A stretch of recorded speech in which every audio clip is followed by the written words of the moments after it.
દર્શક મિત્રો નમસ્કાર। આજે અમે અમરેલી જિલ્લાનું જેને કહેવાય કે સુપ્રસિદ્ધ હિન્દવાપીર આશ્રમ છે, જ્યાં એમ કે ધાર્મિક કાર્યક્રમો હોનોમાં થતા રહેતા હોય છે। તો આ દર વર્ષે ભાદરવા મહિનામાં જે કાર્યક્રમ યોજવામાં આવે છે બાપુ, તો જે ભાદરવા મહિનામાં જે રામાપીરનો જન્મદિવસ હોય છે કે રામાપીરનો જે ઉત્સવ હોય છે અને દર વર્ષે આપણે ઉજવી રહ્યા છો, તો આ 2-3 દિવસની જે રૂપરેખા છે એ શું છે? 18 વર્ષથી આ જગ્યાની સ્થાપના કરી, ત્યાંથી અમે રામદેવજીનો જન્મદિવસ અમે ઉજવીએ છીએ।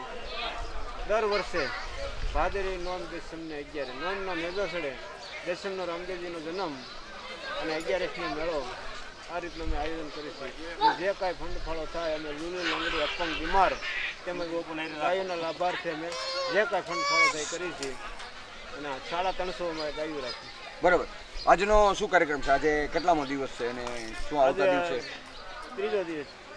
આજે ત્રીજો દિવસ છે અને આ જે કાંઈ યજ્ઞ હતો મહાબીજથી અમે ચાલુ કર્યો હતો। આજે એને છેલ્લો દિવસ 11નો અમે 7 મહિના જેવું થયું, અખંડ યજ્ઞ હતો। આજે 16 કુંડી અમે યજ્ઞ રાખ્યો છે। બરાબર, આ અનુષ્ઠાન યજ્ઞ કહેવાય। બરાબર। દર્શક મિત્રો, બાપુએ જે જણાવ્યું કે દર વર્ષે એમ કે પાછળ મેળો પણ થાય છે અને ત્રિદિવસીય જે કાર્યક્રમ યજ્ઞનો હતો અને ઘણા સમયથી યજ્ઞની કામગીરી ચાલુ હતી। આજે આજુબાજુના ગામડાઓના લોકો તેમજ કુકાઓના લોકો, બગસરાના લોકો, અમરેલીના લોકો જે યજ્ઞમાં જોડાયા છે અને ખૂબ સારી રીતે સારો એવો કાર્યક્રમ યોજવામાં આવ્યો છે। હિન્દવાપીર આશ્રમનું ખૂબ જ મહત્ત્વ વધી રહ્યું છે અને લોકો ખૂબ જ અહીં આવી રહ્યા છે। તો અમરેલીના નગરજન એવા તળાવિયાભાઈનું મંતવ્ય જાણીએ।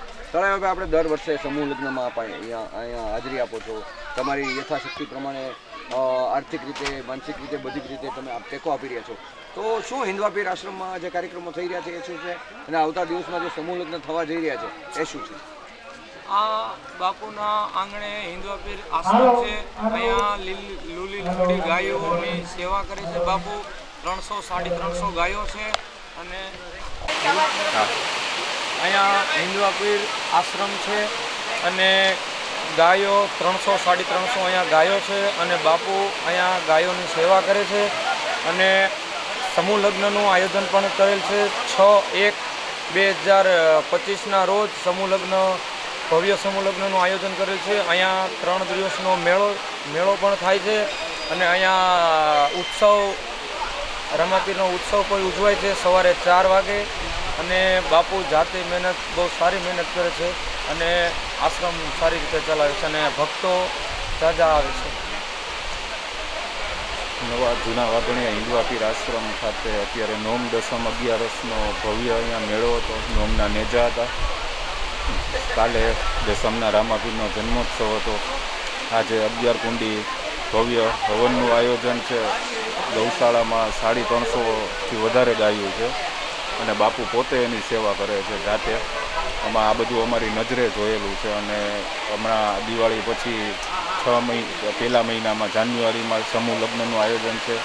આ લગભગ 15મો સમૂહ લગ્ન છે। દર વર્ષે આવી રીતે સમૂહ લગ્નનું આયોજન થાય છે અને દરેક સર્વજ્ઞાતીય સમૂહ લગ્નનું આયોજન છે।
Mama Devayo, Mama Devayo, Mama Devayo, Mama Devayo, Mama Devayo, Mama Devayo, Mama Devayo, Mama Devayo, Devayo,